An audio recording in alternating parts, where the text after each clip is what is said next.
Gewaardeerde luisteraars, Pastor Frans Hoyeberg van die Kruistriomfeerbediening. Ek groet in die naam van Jesus Christus, ons Verlosser, ons Zaligmaker en ons Koning.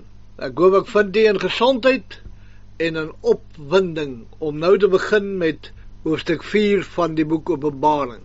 Hierdie is Openbaring deel 14 waarmee ons besig is. En daar is vir mense wat nou vir my sê, baie dankie, ons is klaar met die briewe, ons is deur met die briewe, maar nou kom ons by die sappige dele van Openbaring, en nou wil ons sien of jy dit sal kan uitlê. Nee. Ek gaan nie die boek uitlê nie, ek gaan vir u gee wat sê die Bybel. Ek glo dat ek saam met Paulus kan sê, ek het ook die Gees van die Here, en dat die Gees van die Here my sal lei, om te verstaan wat die Gees van die Here in hierdie Bybelboeke vir ons sê. In hierdie hoofstuk begin ons met die dinge wat hierna gebeur. Dit is na die wegraping van die kerk van Jesus Christus.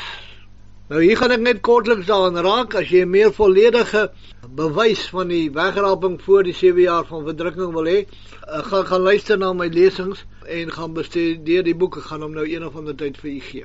Want ons moet verstaan, daar is verskillende sienings oor die tyd van die wegraping wat ek volledig behandel in my boek, Die Waarheid oor die Wegraping, en wat soos ek weer gesê het, wat ek behandel in die leerstellings maandag oor die wegraping. So ek sien nie, dit is nodig dat ek dit nou herhaal nie, want ek glo die mense wat na daai reeks luister ook na hierdie ene. Vir die doel van die studie oor Openbaring is dit net nodig om te sê dat ek glo dat die wegraping voor die 7 jaar van verdrukking gaan plaasvind, en dat dit hier in hoofstuk 4 gaan wees. Dis waar die wegraping gaan plaasvind. Hoofstuk 4 begin met die hemelse perspektief wat terugkyk na die aarde. Soos wat ons die simbole in hierdie boek behandel, moet ons in gedagte hou, dat meeste, soos in die gelykenis van Jesus beskrywend is, en nie een of ander geheimenis in hulself dra nie. Ook moet ons in gedagte hou die natuur van die simbool. Die simbool is altyd minder as die realiteit. Die realiteit van die hemel is baie groter as die beskrywing daarvan.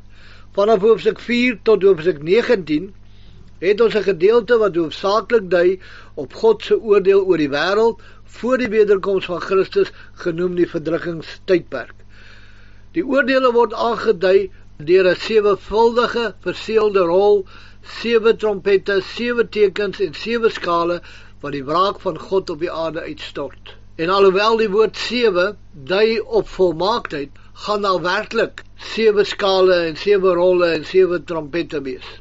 Hoofstuk 4 stel ons voor aan die plek waar hierdie oordeele vandaan sal kom, die troon van God. En dis hoekom ek gesê het, dat dit is 'n bewys dat die wegraping gaan plaasvind, want die oordeele van God wat op die aarde gaan neergestort word, kom uit God se troonsaal. Die verdrukking waarmee ek en jy te doen het, die verdrukking waardeur ek en jy gaan, die kort rukkie van verdrukking, soos Paulus het sê, is maar net deur mense hande aan ons gedoen. Maar in die 7 jaar van verdrukking is dit God wat dit doen, en hy gaan nie sy kinders daardeur stuur nie. Vers 1. Na hierdie ding het ek gesien, kyk, 'n geopende deur in die hemel, en die eerste stem wat ek soos 'n bassein met my oorspreek het gesê, kom op hierheen, en ek sal jou toon wat na hierdie dinge moet gebeur. Dit is belangrik om te sien dat met hierdie hoofstuk 'n nuwe deel van die boek begin.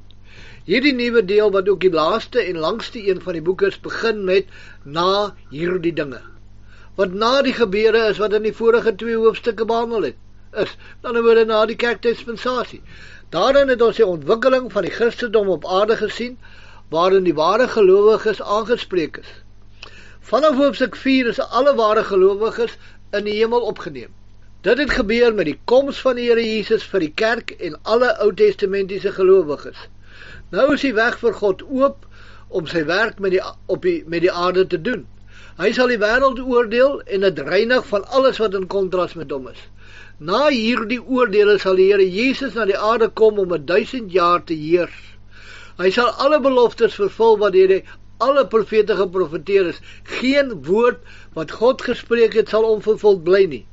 Christus sal die hele werk aan Johannes wys wat God sal doen na die wegraping van die kerk. Johannes sien 'n deur staan oop in die hemel. Van daar af praat die eerste stem wat hy gehoor het, soos die geluid van 'n bassein. Dit is die Here Jesus met hom. Die stem sê vir hom om na die hemel op te kom, om alles te sien wat op aarde sal gebeur, en ons mag oor die skouer van Johannes kyk. Is dit nie wonderlik nie? Ons loer oor die skouer van Johannes. 1 Tessalonisense 4, 16 tot 17, want die Here self sal van die hemel neerdal, met die geroep, met die stem van 'n aartsengel en met die geklank van die basuin van God, en die wat in Christus gesterf het, sal eers opstaan. Daarna sal ons wat in die lewe oorbly, saam met hom in wolke weggevoer word, die Here tegemoet in die lig, en so sal ons altyd by die Here wees. Wat ook opmerklik is die feit dat die woord kerk of gemeente nêrens genoem word in hoofstukke 4 tot 19. Vers 2. En dadelik was ek in die gees, en kyk, daar staan 'n troon in die hemel, en een sit op die troon. Johannes was al reeds in die gees in die begin van Openbaring, maar hier verduidelik hy net, toe hy gesê het, kom op hierheen, was hy dadelik in die gees wat opgaan. Openbaring 1 vers 10. Ek was in die gees op die dag van die Here, en ek het agter my groot stem gehoor, soos van 'n basuin wat sê. Dis die rede hoekom hy dit hier weer sê, moet dui op 'n heeltemal ander ervaring as in die begin. Dit word nie hier aangedui waar Johannes se liggaam was op hierdie stadium nie. Dit is onmoontlik om te weet, dis is enige spekulasie onvanpas. Paulus was ook in die derde hemel, en self hy het nie geweet of hy daar was in die liggaam of net in die gees nie. 2 Korintiërs 12 vers 1 tot 4, dit is waarlik vir my nie nuttig om te roem nie, want ek sal kom tot gesigte en openbaringe van die Here. Ek weet van 'n man in Christus 14 jaar gelede, of dit in die liggaam was, weet ek nie, of buite die liggaam, weet ek nie. God weet dit, dat so iemand weggeruk is tot in die derde hemel. En ek weet van so 'n man, of dit in die liggaam of buite die liggaam was, weet ek nie. God weet dit, dat hy weggeruk is in die paradys en onuitspreeklike woorde gehoor het, wat 'n mens nie mag uitspreek nie. En nou kort onlangs het Todd Bentley, 'n valse, godlasterlike, kamstige profeet, ook gesê dat hy was weggeruk in die derde hemel, en hy weet nie of dit in die liggaam of in die gees was nie. Hy probeer hom in dieselfde posisie plaas as Paulus. Come on, daar's geen mens op aarde, die grootste goddelike figure wat ooit daar is, wat jy kan vergelyk met 'n man soos Paulus nie. Glad nie, nee, nooit. Jy kan nie, want Paulus is uitstaande, geroep deur God. Paulus het gehelp om die Bybel te skryf en mense na die Here toe te bring. Dit is mos nou vir my, as ek daaroor dink, nou skielik verregaande om jouself te vergelyk met hierdie stuk. In elk geval, kom ons gaan aan. Die enigste persoon wat jy kan naby Paulus bring is Johannes wat die Openbaring geskryf het, maar nie wat nou op aarde leef nie, nie Todd Bentley nie, baie beslis nie. Wat heel eerste Johannes se aandag vasvang is die troon in die hemel. Hierdie troon is dan ook die sentrale deel van sy visioen. Johannes was sterk gefokus op die troon, dat alles verder verduidelik word in die lig van die troon. Die kern van ateïsme is dat daar geen troon is nie. Die kern van materialisme is dat daar geen troon is nie. Daar is geen autoriteit of krag in die heelal tot wie die mens verantwoordbaar is nie. Die kern van humanisme is dat daar wel 'n troon is, maar dat die mens daarop sit. Die mens kan nie sonder 'n troon lewe nie, en as die troon in sy lewe nie deur God ingeneem is nie, sal hy iemand anders op daai troon plaas aan wie hy onderdanig wil wees. Daar's baie dinge wat hierdie troon kan okkupeer, soos materialisme, filmhelde, familie, werk, status en vele meer. Sonder God is dit egter leeg en van geen waarde nie. Johannes staan hier voor 'n troon in die hemel wat beset word deur God self. Nou kan ons vra, het daardie troon 'n plek in ons lewens? Leef ons in die lig van die feit dat daar 'n troon in die hemel is? Die troon is 'n deklarasie, nie net van God se teenwoordigheid nie, maar ook van sy soewereine en wettige reg om oor die heelal te heers en dit volgens sy reg te oordeel. Vers 3. En hy wat daarop sit het in sy voorkoms gelyk soos die steen jaspis en sardius, en rondom die troon was 'n reënboog wat in sy voorkoms gelyk het soos 'n smarag. Johannes gebruik beelde uit die natuur om die pragt van hom wat hy op die troon waarneem te beskryf. Hy noem eers 2 edelstene. Edelstene weerkaats die lig van die son in talle kleurvolle balke en in vorms en kante. Hulle word gebruik om die heerlikheid van God in die nuwe Jerusalem te beskryf. Openbaring 21:19. En die fondamente van die muur van die stad was versierd met allerlei edelgesteentes. Die eerste fondament was jaspis, die tweede safier, die derde kalsidoon, die vierde smarag. 12 edelgesteentes op die borsplaat van die hoëpriester. Eksodus 28:17-20. En voorsien dit van 'n steeninvulling van 4 stene. 'n ry met karnieul, 'n topaas en 'n smarag moet die eerste ry wees. En die tweede ry 'n karbonkel, 'n safier en 'n jaspis. Die derde ry 'n hisiant, 'n agaat en 'n ametis. En die vierde ry 'n krisoliet en 'n onyx en 'n sardonyx. Hulle moet in goud vasgesit wees by hulle invulling. Met ander woorde goud as 'n fondament. Van hierdie edelgesteentes wat op die borsplaat is, word die sardiussteen eerste genoem en die jaspissteen laaste. Die reënboog is die simbool van die getroue verbond van God met die aarde. Hy herinner ons daaraan dat die sonvloed die aarde vernietig het. Hierdie simbool dui ook aan dat God se oordeele beperking het en dat hy te midde van die troon ook barmhartigheid onthou. Die reënboog om die troon, wat nie 'n halwe maar 'n hele geslote sirkel is, kondig aan dat sy goedertierenheid nooit ophou nie, maar ewigdurend is. 'n Smarag het 'n pragtige groen kleur, die tipiese kleur van die skepping. Dis die kleur van die reënboog, soos die verheerlikte heiliges hom altyd sal sien. Terwyl die oordeel oor die opstandige mense en die bose aangekondig word, is die herinnering aan God se genade en beloftes teenoor sy skepping helder voor hulle oë. Eksodus 39:8-13 sê, en hy het ook die borstas van kunstige werk gemaak, soos die werk van die skouerkleed, van goud, pers en purperrooi en bloedrooi stowwe en fyn dubbeldraad linne, en dit was vierkantig, dubbel gevou het hulle die borstas gemaak, 'n span sy lengte en 'n span sy breedte, dubbel gevou was dit, en hulle het daarin 4 rye stene gevul. 'n ry met 'n karnool, 'n topaas en 'n smarag was die eerste, en die tweede 'n karbonkel, 'n safier en 'n jaspis, en die derde ry 'n jasint, 'n agaat en 'n ametis, en die vierde ry 'n krisoliet, 'n onyx en 'n sardonyx. Hulle is in kassies van goud vasgesit by hulle invulling. Ons lees dieselfde het ons gelees in Eksodus 28. Lees ons nou in Eksodus 39. Die reënboog rondom die troon is 'n herinnering aan God se standvastigheid teenoor sy verbond met die mens. Die gelowige verlustig hom in die feit dat wanneer God iets beloof het, hy nooit wegdraai van sy belofte af nie. Vers 4. En rondom die troon was daar 24 trone, en op die trone het ek die 24 ouderlinge sien sit, bekleed met wit klere, en hulle het goue krone op hulle hoofde gehad. Voor die, as 'n mens dit so kan noem, die hooftroon, is daar nog 24 ander trone van 'n ewige minder gehalte of belangrikheid. Daar is verskeie sienings oor wie hierdie ouderlinge is. Dis egter seker dat dit mense is, want daar word nêrens na engele verwys as ouderlinge nie. Ons weet egter dat hulle die gelowiges van alle tye verteenwoordig. Ouderlinge was verteenwoordigers van die volk van God in sowel die Ou as die Nuwe Testament. Die 24 priesterampe verteenwoordig al die priesters. Die 12 stamme en die 12 apostels verteenwoordig al die gelowiges. Die wit klere en trone van die ouderlinge dui blykbaar daarop dat dit wel menslik is, natuurlik in glorie. Engele word soms in wit klere aangedui. Markus 16:5. Toe hulle in die graf ingegaan het, sien hulle 'n jongman met 'n lang wit kleed aan die regterkant sit, en hulle het baie geskrik. Johannes 20:12. En sien 2 engele daar sit met wit klere aan, een by die hoof en een by die voete waar die liggaam van Jesus gelê het. Handelinge 1:10. En toe hulle nog stip na die hemel kyk terwyl hy weggaan, staan daar 2 manne in wit klere by hulle. Maar heiliges het ook wit klere as 'n beeld van hulle toegerekende geregtigheid gedra. Openbaring 6:11. En aan elkeen van hulle is wit klere gegee, en aan hulle is gesê dat hulle nog 'n klein tydjie moes rus, totdat ook hulle medediensknegte en hulle broeders wat nog gedood sou word, soos hulle voltallig sou wees. Openbaring 7:9. Na hierdie ding het ek gesien en kyk, daar was 'n groot menigte wat niemand kon tel nie, uit alle nasies en stamme en volke en tale. Hulle het gestaan voor die troon en voor die lam, en bekleed met wit klere en met palmtakke in hulle hande.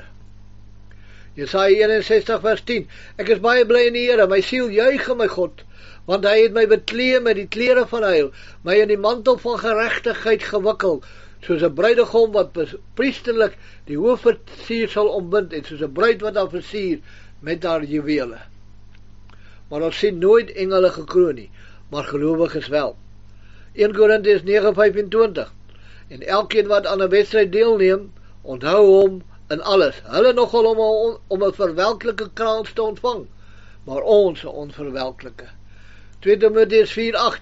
Verder is vir my weggelê die kroon van die geregtigheid, wat die Here die regverdige regter my in die dag sal gee. En nie aan my alleen nie, maar ook aan almal wat sy verskyning lief gehad het.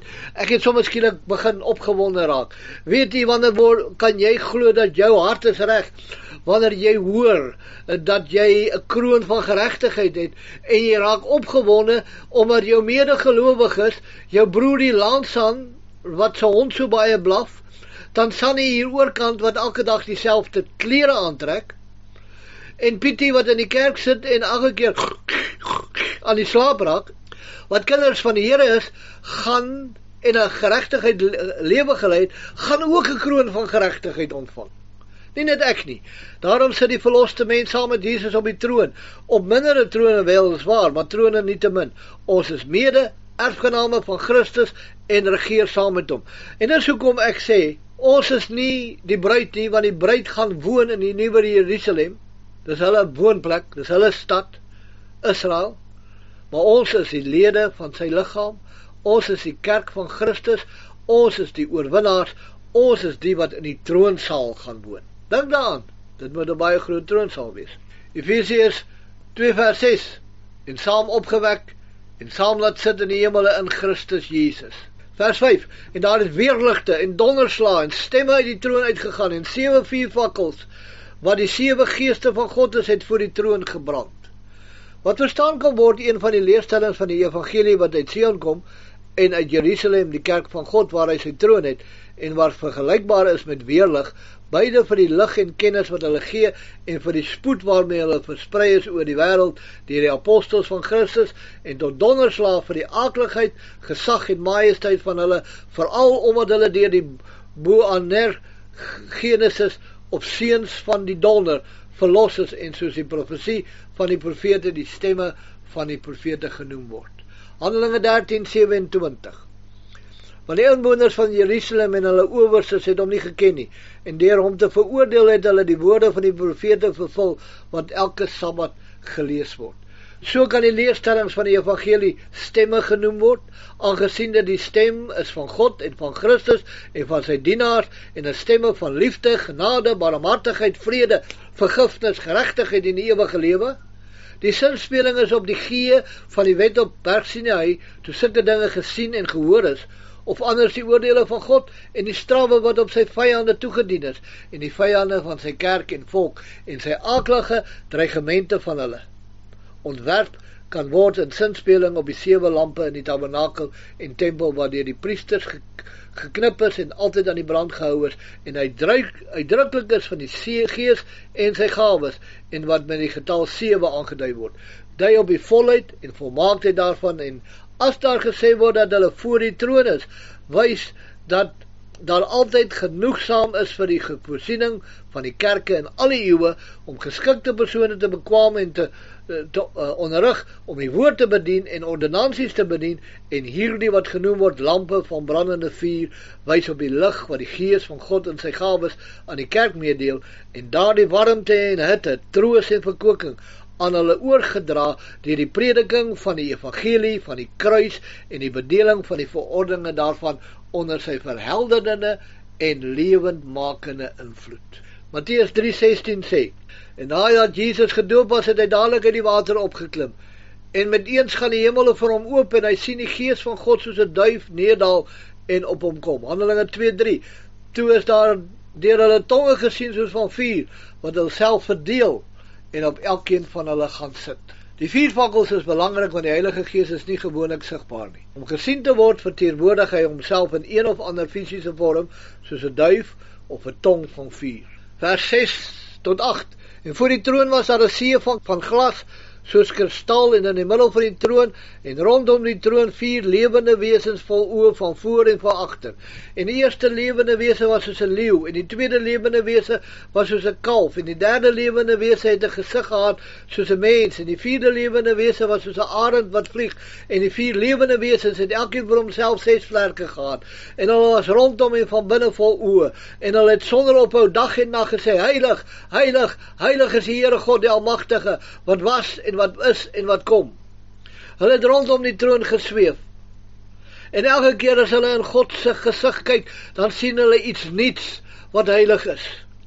Dan skree hulle heilig. En dan vlieg hulle om die troon en hulle sien weer iets wat heilig is. En hulle roep uit, heilig! Heilig! Want God se heiligheid hou nie op nie. Dit bly vermeerder en dit bly vermeerder. Nou vra ons, is hierdie see regtig van glas gemaak of lyk dit net so? Nou kommentators is verdeeld. Robertson sê voorkoms, nie materieel nie. En Alfred sê materieel, nie voorkoms nie. Hierdie watermassa vir die troon herinner aan die waskom in die tabernakel en ons wassing van die water van die woord. Maar onthou, die fokus is op die troon, niks anders nie. So dit maak nie saak of hierdie 'n werklike see of net 'n kristal glasblad is nie, wat lyk soos 'n see. Dit gaan nie daaroor nie. Die fokus is op die troon. Die 4 lewende wesens, uit vergelyking met Esegiel 1:4-14 en 10:20-22 verstaan ons hierdie wesens as gerubs, so Satan eens was, Esegiel 28:14. Skouspelagtige engele wat die troon van God omring.